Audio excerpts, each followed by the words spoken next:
తెలియజేస్తున్నా. ఇక్కడనే ఇంకొక మాట కూడా మీకు చెప్పాలి. ఈరోజు టెక్నాలజీ వచ్చింది. మా చెల్లెమ్మ అయితే మొత్తం రికార్డ్ చేస్తూ ఉంది. మొత్తం మీటింగ్ అంతా రికార్డ్ చేస్తుంది అక్కడ కూర్చొని నిలబడుకొని.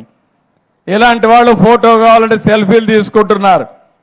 అదే మరిగా అనేక విధాలుగా బెనిఫిట్స్ వచ్చాయి.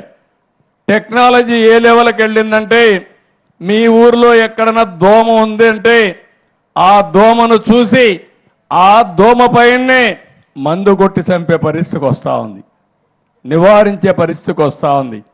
ఈరోజు మీ పొలంలో ఏదైనా పొలంలో పంట ఉంటే పంటకు తెగులు వచ్చిందా లేదా మీకు తెలియకపోతే ఒక యాప్ డౌన్లోడ్ చేసుకుని ఆ పంట ఫోటో తీసి పెడితే తెగులుందో లేదో చెప్తుంది. తెగులుందని చెప్తే పొలమంతా మందు కొట్టకుండా ఎక్కడ తెగులుందో అక్కడనే డ్రోన్ పంపిస్తే అక్కడనే మందు కొట్టి దాన్ని కంట్రోల్ చేసే పరిస్థితి వస్తుంది. అంటే మీరు గుర్తుపెట్టుకోవాలి, ఈరోజు మనం తినే పంట ఎరువుల పంట, లేకపోతే క్రిమి సంహారక మందులు వేసి అదంతా కూడా మనం తింటున్నాం. అంటే మెడిసిన్స్ అన్నీ మన కడుపులోకి పోతున్నాయి. ఇలాంటిగాని వస్తే ఇప్పటికే మీరు చూస్తున్నారు, నేను ప్రకృతి సేద్యం కోసం ముందుకు పోయాను. 12 లక్షల ఎకరాల్లో ఈరోజు ప్రకృతి సేద్యం జరుగుతూ ఉంది.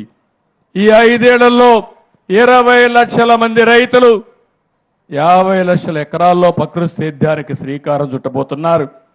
ఇక్కడ నేను ఒకటే ఆలోచిస్తున్నా, తక్కువ ఖర్చు కావాలి వ్యవసాయానికి, పెట్టుబడి తగ్గించాలి, ఆదాయాన్ని పెంచాలి, ఆదాయం ఎక్కువ వచ్చే పంటలకు మీరు వెళ్ళాలి. ఇలాంటి వినూత్నమైన ఆలోచనలు ఈ గ్రామ సభలో చేస్తే మీ ఆదాయం పెరుగుతుంది, తద్వారా మీ జీవితాలు బాగుంటాయని చెప్పి కూడా నేను మీకు తెలియజేస్తున్నా. నేను ఉచిత ఇసుక ఇస్తానని చెప్పాం. ఈరోజు ఉచిత ఇసుక విధానానికి శ్రీకారం చుట్టాం. ఈరోజు మీ పక్కనే గోదావరి ఉంది, కానీ గోదావరి ఉంది మీకు ఇసుక దొరకన ఇబ్బందులు వచ్చాయి. భవిష్యత్తులో ఒకటే హామీ ఇస్తున్నా, మీ ఇంటికి మీరు మీ పంచాయతీలో ఇసుక కావాలని ఒక లెటర్ పెడితే మీ ఇంటికే వచ్చే విధానానికి శ్రీకారం చుడతా. ఖర్చులు అక్కడ సీనరేజీ ఆ ట్రాన్స్పోర్ట్ తప్ప ఒక్క పైసా భారం మీ మీద పడకుండా ఎక్కువ మీకు ఇసుక సరఫరా చేసే బాధ్యత మాదని మీ అందరికీ హామీ ఇస్తున్నా. దీంట్లో చిన్న చిన్న సవాళ్లు ఉన్నాయి.